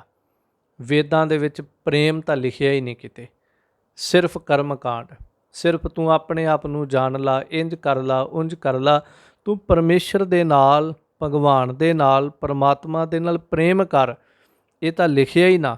ਇਸ ਕਰਕੇ ਪ੍ਰੇਮਾ ਭਗਤੀ ਤੋਂ ਲੋਕ ਜਿਹੜੇ ਸੀ ਉਹ ਸੁੱਕੇ ਰਹਿ ਗਏ। ਹਿਰਦੇ ਜਿਹੜੇ ਸੀ ਉਹ ਪ੍ਰੇਮਾ ਭਗਤੀ ਤੋਂ ਬਿਲਕੁਲ ਸੁੱਕੇ ਰਹਿ ਗਏ। ਇਹ ਗੁਰੂ ਨਾਨਕ ਪਾਤਸ਼ਾਹ ਨੇ ਦੇਖਿਆ। ਢੂੰਡੀ ਸਗਲੀ ਪ੍ਰਿਥਵੀ, ਸਤਜੁਗ ਆਦ ਦੁਆਪਰ ਤ੍ਰੇਤਾ। ਫਿਰ ਸਾਰੀ ਪ੍ਰਿਥਵੀ ਜਿਹੜੀ ਸੀ ਗੁਰੂ ਨਾਨਕ ਪਾਤਸ਼ਾਹ ਜੀ ਨੇ ਢੂੰਡੀ, ਦੇਖੀ। ਫਿਰ ਇਹ ਗੁਰੂ ਨਾਨਕ ਪਾਤਸ਼ਾਹ ਜੀ ਚਾਰਾਂ ਉਦਾਸੀਆਂ ਦੇ ਵਿੱਚ ਵਿਚਰੇ। ਕੀ ਦੇਖਿਆ ਹੈ ਕਿ ਸਤਜੁਗ ਆਦ, ਸਾਰੇ ਯੁੱਗਾਂ ਦਾ ਆਦੀ ਯੁੱਗ ਜਿਹੜਾ ਸਤਜੁਗ ਹੈ, ਫਿਰ ਉਸ ਤੋਂ ਬਾਅਦ ਦੁਆਪਰ ਤੇ ਤ੍ਰੇਤਾ, ਇਹ ਤਿੰਨੇ ਯੁੱਗ ਜਿਹੜੇ ਸਨ, ਸਤਜੁਗ ਦੇ ਸਮੇਤ ਦੁਆਪਰ ਤ੍ਰੇਤਾ, ਢੂੰਡੀ ਸਗਲੀ ਪ੍ਰਿਥਵੀ, ਸਾਰੀ ਸ੍ਰਿਸ਼ਟੀ ਦੇ ਉੱਤੇ ਵੇਖਿਆ। 3 ਯੁੱਗਾਂ ਦੇ ਵਿੱਚ ਵਿਚਰਨ ਵਾਲੇ ਲੋਕ, ਅਗਾਂਹ ਉਹਨਾਂ ਦੀਆਂ ਚੱਲਦੀਆਂ ਹੋਈਆਂ ਲੰਬੇਰੀਆਂ ਦਾਸਤਾਨਾਂ, ਉਹਨਾਂ ਦੇ ਚਲਾਏ ਹੋਏ ਕਰਮ, ਜਾਂ ਇੰਝ ਕਹਿ ਲਓ ਉਹਨਾਂ ਦੀਆਂ ਚੱਲਦੀਆਂ ਹੋਈਆਂ ਪੀੜ੍ਹੀਆਂ ਜੋ ਕੁਝ ਕਰ ਰਹੀਆਂ ਸਨ। ਫਿਰ ਕੀ ਦੇਖਦੇ, ਕਲਯੁਗ ਧੁੰਦੂਕਾਰ ਹੈ, ਭਰਮ ਭੁਲਾਈ ਬਹੁਬਿਧ ਭਿਖ ਹੈ। ਕਿ ਕਲਯੁਗ ਦੇ ਅੰਦਰ ਤੇ ਧੁੰਦੂਕਾਰ, ਹਨੇਰਾ ਹੀ ਹਨੇਰਾ ਪਸਰਿਆ ਪਿਆ ਸਾਰੇ ਪਾਸੇ ਅਗਿਆਨਤਾ ਦਾ, ਤੇ ਨਾਲ ਕੀ ਹੋਇਆ, ਭਰਮ ਭੁਲਾਈ, ਸਾਰੀ ਸ੍ਰਿਸ਼ਟੀ ਜਿਹੜੀ ਉਹ ਭਰਮ ਵਿੱਚ ਪੈ ਕੇ ਭੁੱਲੀ ਫਿਰਦੀ ਹੈ। ਬਹੁਬਿਧ ਭਿਖ ਹੈ। ਕਲਯੁਗ ਦੇ ਅੰਦਰ ਲੋਕਾਂ ਨੇ ਕਿੰਨੇ ਭੇਖ ਬਣਾਏ। ਪਿੱਛੇ ਜ਼ਿਕਰ ਆਇਆ ਸੀ ਕਿ ਇਸਲਾਮ ਦੇ ਅੰਦਰ 72 ਫਿਰਕੇ ਜਿਹੜੇ ਸਨ ਉਹ ਹੋਏ ਪਏ। ਹਿੰਦੂਆਂ ਦੇ ਅੰਦਰ ਕਿਤਨੇ ਫਿਰਕੇ, ਕਿਤਨੀਆਂ ਸੰਪਰਦਾਵਾਂ ਬਣੀਆਂ, ਹਰ ਇੱਕ ਦਾ ਭੇਖ ਵੱਖਰਾ। ਤ੍ਰੇਤੇ ਦਾ ਵੱਖਰਾ ਭੇਖ, ਦੁਆਪਰ ਦਾ ਵੱਖਰਾ ਭੇਖ, ਸਤਯੁਗ ਦਾ ਹੰਸਾ ਅਵਤਾਰ ਵੱਖਰਾ ਭੇਖ। ਸੋ ਇੰਝ ਮੇਰੇ ਸਾਹਿਬ ਜੀ ਨੇ ਦੇਖਿਆ, ਲੋਕਾਈ ਤਾਂ ਭਰਮ ਵਿੱਚ ਪੈ ਕੇ ਭੁੱਲੀ ਪਈ, ਭੇਖਾਂ ਦੇ ਨਾਲ, ਕਰਮ ਕਾਂਡਾਂ ਦੇ ਨਾਲ, ਆਡੰਬਰ ਦੇ ਨਾਲ, ਬਾਹਰੀ ਜੀਵਨ ਦੇ ਨਾਲ ਜੁੜ ਕੇ ਬਸ ਭੇਖ ਦੀ ਪੂਜਾ ਕਰਕੇ ਸ੍ਰਿਸ਼ਟੀ ਜਿਹੜੀ ਭਰਮ ਦੇ ਵਿੱਚ ਭੁੱਲ ਗਈ। ਤੇ ਕਲਯੁਗ ਧੁੰਦੂਕਾਰ ਹੈ। ਕਲਯੁਗ ਦੇ ਵਿੱਚ ਸਾਰੇ ਪਾਸੇ ਅਗਿਆਨਤਾ ਦਾ ਹਨੇਰਾ ਪਸਰ ਗਿਆ। ਭੇਖੀ ਪ੍ਰਭੂ ਨਾ ਪਾਈਐ, ਆਪ ਗਵਾਏ ਰੂਪ ਨਾ ਰੇਖੈ। ਪਰ ਗੁਰੂ ਨਾਨਕ ਪਾਤਸ਼ਾਹ ਨੇ ਸਮਝਾਇਆ, ਮਹਿਸੂਸ ਵੀ ਕੀਤਾ ਕਿ ਭੇਖੀ ਪ੍ਰਭੂ ਨਾ ਪਾਈਐ, ਭੇਖਾਂ ਦੇ ਨਾਲ ਪ੍ਰਭੂ ਨਹੀਂ ਮਿਲਦਾ। ਹੁਣ ਇੱਕ ਤਾਂ ਅਰਥ ਇਹ, ਜਿਹੜੇ ਕੇਵਲ ਸਾਡੀ ਤਰ੍ਹਾਂ ਭੇਖ ਧਾਰਨ ਕਰਦੇ ਸੀ ਉਹਨਾਂ ਨੂੰ ਵੀ ਕਿਹਾ ਭੇਖੀ ਪ੍ਰਭੂ ਨਾ ਪਾਈਐ, ਭੇਖ ਧਾਰਨ ਕਰਨ ਨਾਲ ਰੱਬ ਨਹੀਂ ਮਿਲਦਾ। ਫਿਰ ਜਿਹੜੇ ਲੋਕ ਭੇਖਾਂ ਵਾਲਿਆਂ ਦੇ ਨਾਲ ਜੁੜ ਚੁੱਕੇ ਸਨ ਉਹਨਾਂ ਨੂੰ ਵੀ ਕਿਹਾ ਕਿ ਭੇਖੀ ਪ੍ਰਭੂ ਨਾ ਪਾਈਐ, ਜੇ ਇਹਨਾਂ ਭੇਖਾਂ ਵਾਲਿਆਂ ਨਾਲ ਤੁਸੀਂ ਜੁੜ ਗਏ ਤੁਸੀਂ ਰੱਬ ਨਹੀਂ ਪਾ ਸਕੋਗੇ।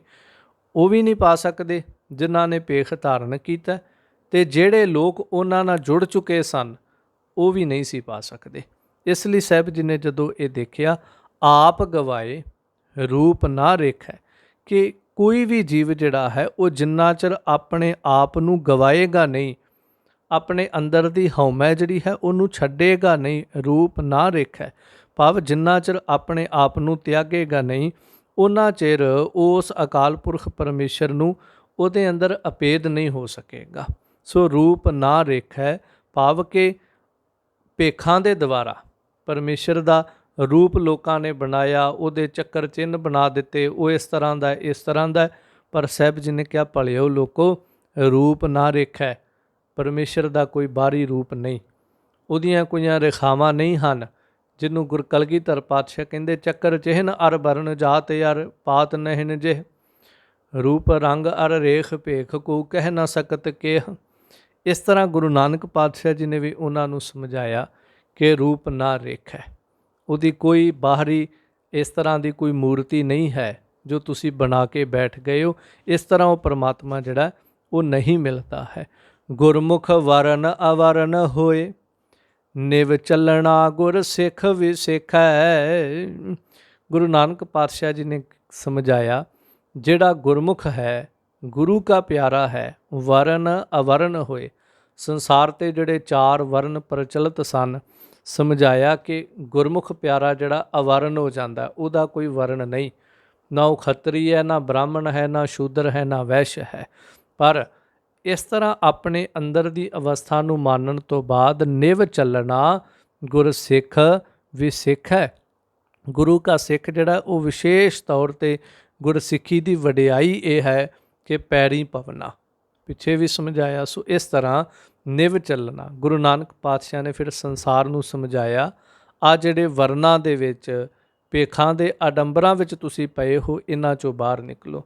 ਗੁਰਮੁਖਾਂ ਦਾ ਜੀਵਨ ਦਿੱਤਾ ਤੇ ਸਮਝਾਇਆ ਗੁਰਮੁਖ ਦਾ ਕੋਈ ਵਰਨ ਨਹੀਂ, ਉਹਦੀ ਕੋਈ ਜਾਤ ਨਹੀਂ ਹੈ, ਗੁਰਮੁਖ ਦੀ ਉਹਦੀ ਕੋਈ ਪਾਤ ਨਹੀਂ ਹੈ। ਸੋ ਗੁਰਮੁਖ ਜਿਹੜਾ ਹੈ ਉਹ ਸੰਸਾਰ ਦੇ ਊਚ ਨੀਚ ਦੇ ਭੇਦਭਾਵ ਤੋਂ ਬੜਾ ਪਰੇ ਹੈ, ਉਹ ਨਾ ਉੱਚਿਆਂ 'ਚ ਨਾ ਨੀਵਿਆਂ 'ਚ ਹੈ ਜਾਤੀ ਤੌਰ 'ਤੇ।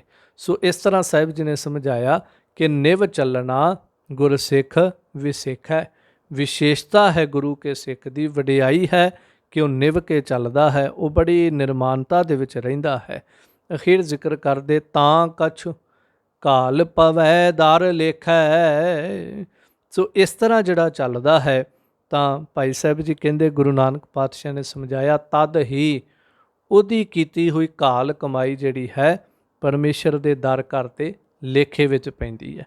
ਜੋ ਕਮਾਈ ਵੀ ਕਰਦਾ ਅਤੇ ਕਮਾਈ ਕਰਕੇ ਨਿਮਰਤਾ ਵਿੱਚ ਵੀ ਰਹਿੰਦਾ, ਝੁਕਦਾ ਵੀ ਹੈ, ਹੰਕਾਰ ਨਹੀਂ ਕਰਦਾ, ਉਹਦੀ ਕਾਲ ਕਮਾਈ ਜਿਹੜੀ ਹੈ ਪਰਮੇਸ਼ਰ ਦੇ ਘਰ ਦਰ ਥਾਂ ਪੈ ਜਾਂਦੀ ਹੈ। ਸੋ ਇਸ 25ਵੀਂ ਪੌੜੀ ਵਿੱਚ ਸਮਝਾਇਆ ਕਿ ਜਦੋਂ ਗੁਰੂ ਨਾਨਕ ਪਾਤਸ਼ਾਹ ਤੀਰਥਾਂ 'ਤੇ ਜਾ ਕੇ ਫੋਕੇ ਕਰਮ ਕਾਂਡਾਂ ਨੂੰ ਡਿੱਠਾ, ਗੁਰੂ ਨਾਨਕ ਪਾਤਸ਼ਾਹ ਨੇ ਪ੍ਰੇਮ ਤੇ ਭਗਤੀ ਦੀ ਸੁੰਨ ਪਈ ਹੋਈ ਸੀ, ਸੁੰਨਾ ਹੋਇਆ ਪਿਆ ਸੀ ਹਰ ਤੀਰਥ ਪ੍ਰੇਮਾ ਭਗਤੀ ਵੱਲੋਂ। ਬ੍ਰਹਮਾ ਦੇ ਵੇਦਾਂ ਦੇ ਅਨੁਸਾਰ, ਉਹਦੇ ਉਪਦੇਸ਼ਾਂ ਦੇ ਅਨੁਸਾਰ ਲੋਕਾਂ ਨੂੰ ਇਹਨਾਂ ਕਰਮਾਂ ਦੇ ਵਿੱਚ ਲੱਗੇ ਹੋਏ ਗੁਰੂ ਨਾਨਕ ਪਾਤਸ਼ਾਹ ਨੇ ਵੇਖਿਆ, ਪਰ ਪ੍ਰੇਮਾ ਭਗਤੀ ਭਾਵ ਭਗਤੀ ਕਿਸੇ ਦੇ ਵਿੱਚ ਵੀ ਨਹੀਂ ਸੀ। ਲੋਕ ਕੀ ਕਰਦੇ ਸੀ, ਉੱਤੋਂ ਕਲਯੁੱਗ ਦੇ ਵਿੱਚ ਰਹਿੰਦਿਆਂ ਹੋਇਆਂ ਕਲਯੁੱਗ ਦੇ ਭੇਖ ਜਿਹੜੇ ਉਹ ਧਾਰਨ ਕਰੇ, ਰਲੇ ਹੋਏ ਨੇ ਭੇਖਾਂ ਦੇ ਵਿੱਚ।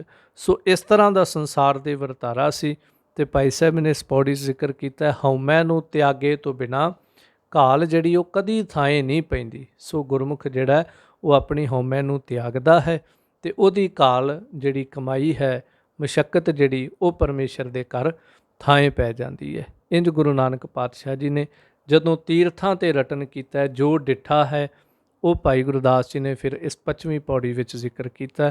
ਉਸ ਤੋਂ ਅੱਗੇ ਫਿਰ ਹੋਰ ਵੀ ਤੀਰਥਾਂ 'ਤੇ ਰਹਿਣ ਵਾਲੇ ਸਿੱਧ ਜਤੀ ਸਤੀ ਆਦਿਕ ਜਿਹੜੇ ਸਨ, ਉਹ ਕੀ ਕੁਛ ਕਰਦੇ ਸੀ, ਉਹਨਾਂ ਦੇ ਜੀਵਨ ਕਿਸ ਤਰ੍ਹਾਂ ਦੇ ਸਨ, ਉਹ ਫਿਰ ਅਗਲੀ ਪੌੜੀ ਵਿੱਚ ਜ਼ਿਕਰ ਕਰਦੇ ਨੇ।